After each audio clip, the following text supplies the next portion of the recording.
নমস্কাৰ মৰমৰ ছাত্ৰ-ছাত্ৰীসকল আজি ইম্পাৰেটিভ সেন্টেন্সৰ ভয়েস চেঞ্জ সম্পৰ্কে আলোচনা কৰিম। তো ইম্পাৰেটিভ সেন্টেন্স বুলি ক'লে সাধাৰণতে আমি জানো যে ইম্পাৰেটিভ সেন্টেন্সৰ স্ট্ৰাকচাৰ অ্যাসাৰ্টিভ সেন্টেন্স বা ইন্টাৰগেটিভ সেন্টেন্সতকৈ অলপ বেলেগ হয়। সাধাৰণতে ইম্পাৰেটিভ সেন্টেন্সৰ বাক্য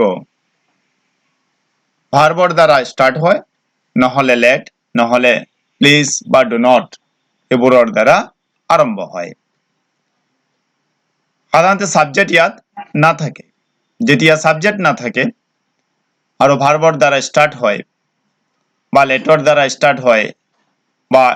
নেগেটিভ ফৰ্ম যদি হয় ডোন্টৰ দ্বাৰা স্টাৰ্ট হয় তেনেহলে কি হয় ইম্পাৰেটিভ সেন্টেন্সৰ ক্ষেত্ৰত ভয়েস চেঞ্জ কৰোতেও কিছু নিয়মৰ সাল সলনি হয়। সাধাৰণতে কি হয় তাত লেটৰ দ্বাৰা পেসিভ কৰোতে লেটৰ দ্বাৰা স্টাৰ্ট কৰিবলগীয়া হয়। তো আহো আমি কিছু উদাহৰণ লওঁ। Do the work at once. ইয়াত do to verb, the work object, at once সময় বুঝাইছে। তো verb আৰু অবজেক্টৰ দ্বাৰা বাক্যটো হৈছে do the work at once। তো ইয়াত লেটৰ দ্বাৰা যেহেতু স্টাৰ্ট হব তো গতিকে কি হব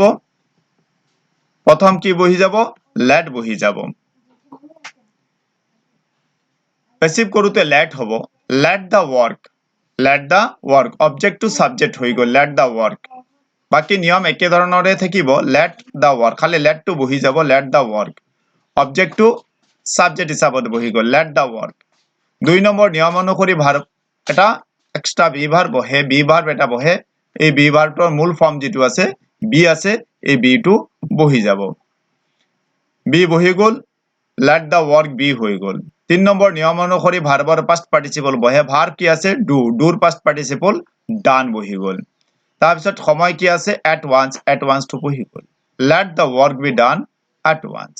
প্ৰথম কি বহি গল পেসিভ ভয়েসৰ বাক্য হোৱাৰ কাৰণে let স্টাৰ্ট হ'ব let অবজেক্ট টু সাবজেক্ট হৈ গল। তাৰ পিছত বি ভাৰ্ব বহি গল 3 নম্বৰ নিয়ম অনুসৰি ভাৰ্বৰ পাস্ট পাৰ্টিসিপল ডুৰ পাৰ্টিসিপল ডান বহি গল। তাৰ পিছত 4 নম্বৰ নিয়ম অনুসৰি বাই প্ৰিপজিশন বহে যেহেতু ইয়াত অ্যাক্টিভ ভয়েসৰ সাবজেক্ট নাই গতিকে ইয়াত বাই প্ৰিপজিশন নবহে at once টু বহি যাব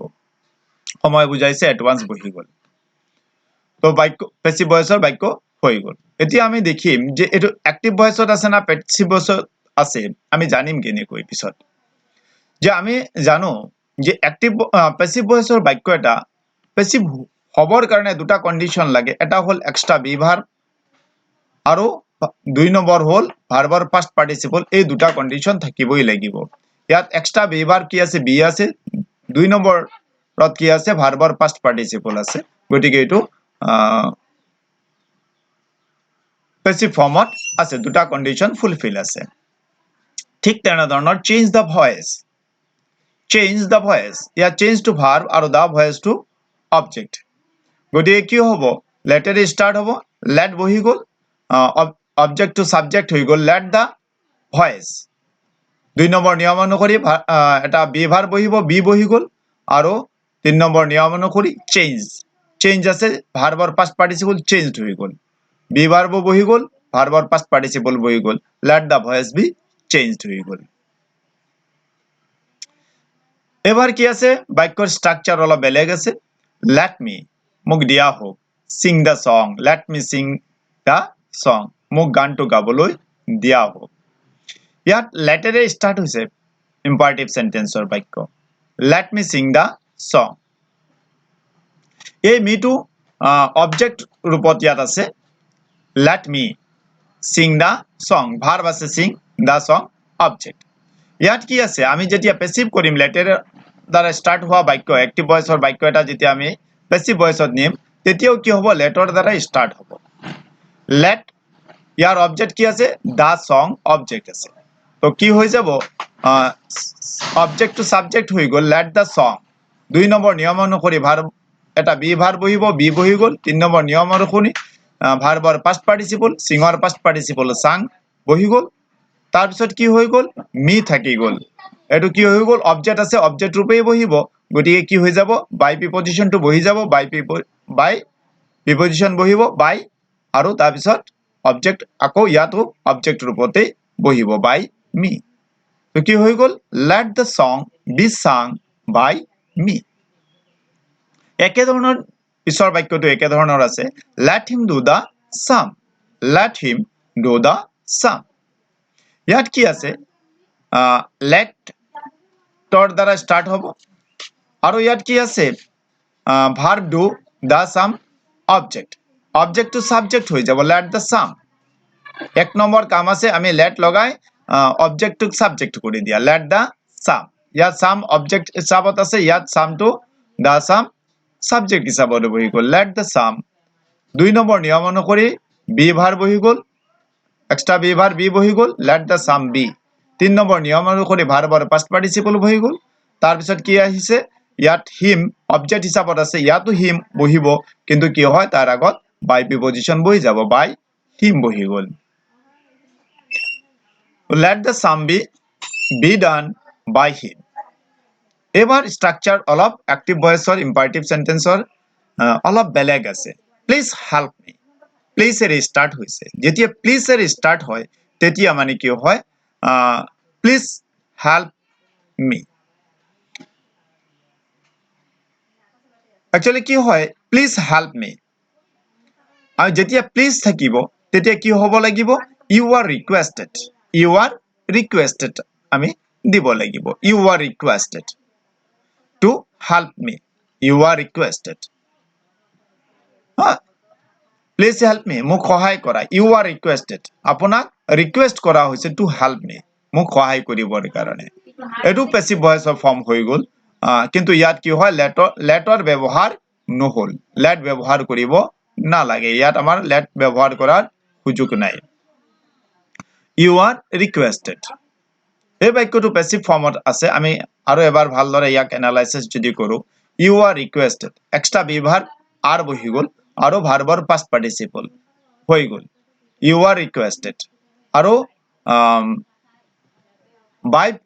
বাই নবহি ইয়াত কি বহি গৈছে টু বহি গৈছে you are requested to help me হৈ গল গতিকে এটো প্যাসিভ ভয়েসৰ সম্পূৰ্ণ হৈ গল এবাৰ আছে যেতিয়া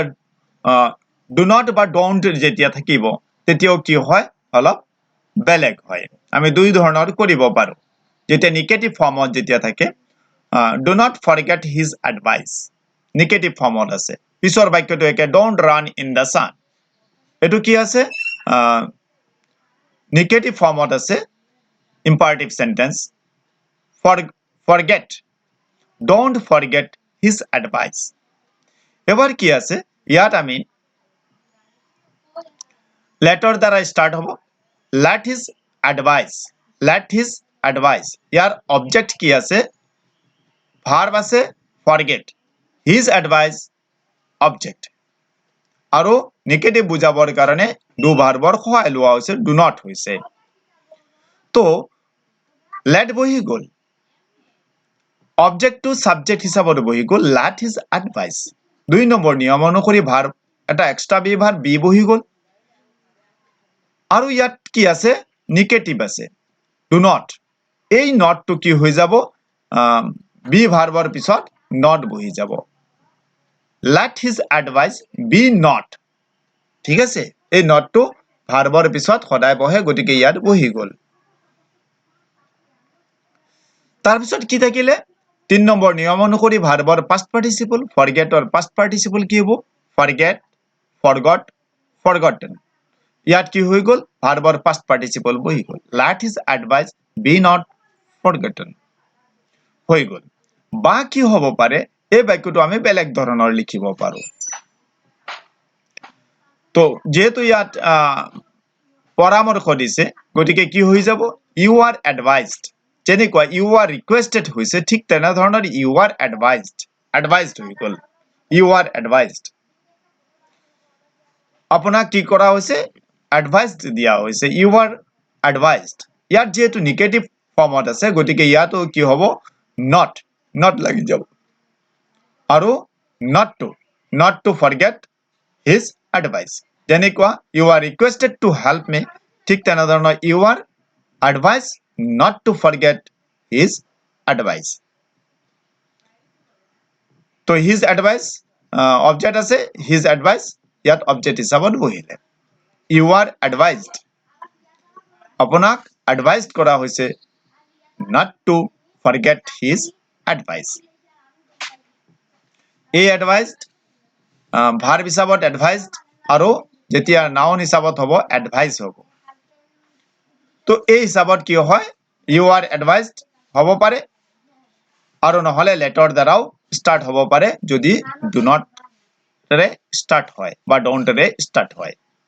don't run in the sun এই বাক্যটো লৈ চাও don't run in the sun ৰদত নদৌৰিবা ইয়াত run হল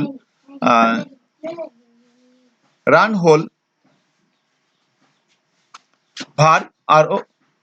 run হৈছে verb আছে আৰু in the sun আৰু হয় তো এই বাক্যটোত কি হয় সাধাৰণতে আমি passive কৰিবলৈ হলে you are advised not to run in the sun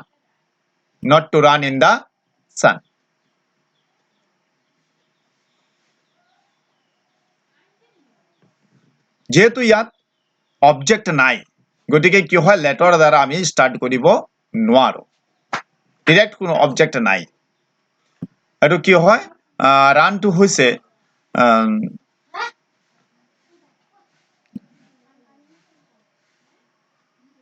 ৰানৰ কি হয় এটা কৰ্ম নাই গতিকে কি হয় ইন্ট্ৰান্সিটিভ ভাৰ্বৰ সাধাৰণতে পেসিভ ভয়েস নহয় গতিকে কি হ'ব অকল এই হিচাপতে আমি লিখিব লাগিব you are advised not to run in the sun আৰু লেটাৰ দ্বাৰা স্টাৰ্ট কৰিব আমি নোৱাৰো যেহেতু ইয়াত run কি আছে ইন্ট্ৰান্সিটিভ ভাৰ্ব হয় ইয়াৰ মানে কি হয় অবজেক্ট সাধাৰণতে না থাকে ডাইৰেক্ট অবজেক্ট না থাকে ঠিক আছে গতিকে you are advised not to run in the sun হৈ যাব তো ইম্পাৰেটিভ সেন্টেন্সৰ কথাখিনি আমি আলোচনা কৰিলো ইন্টাৰগেটিভ সেন্টেন্সৰো আলোচনা কৰিলো তো আৰু এই ইন্টাৰগেটিভ সেন্টেন্সৰ আৰু ইম্পাৰেটিভ সেন্টেন্সৰ কেইটামান ভয়েস চেঞ্জ আমি নেক্সট ভিডিওটোত আলোচনা কৰিম তো আজিলৈ এইটো ভিডিও ইয়াতে সামৰো ধন্যবাদ